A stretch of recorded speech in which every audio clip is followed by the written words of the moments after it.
Hi guys, welcome to the channel. In today's video, I'm going to show you how you can change font on Facebook post text. So before getting into this video, must subscribe to our YouTube channel and click on the bell icon. So the first step you simply need to do is to open Facebook, and you simply need to log in into your Facebook account, and you simply need to open your page, and you simply need to create a post here.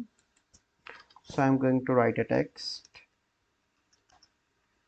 So now I'm going to change a font. So you simply need to search in Google the website that is Lingojam. Hit enter and let me copy this text, and you simply need to paste here. So here you can see a different style. So let me select that style.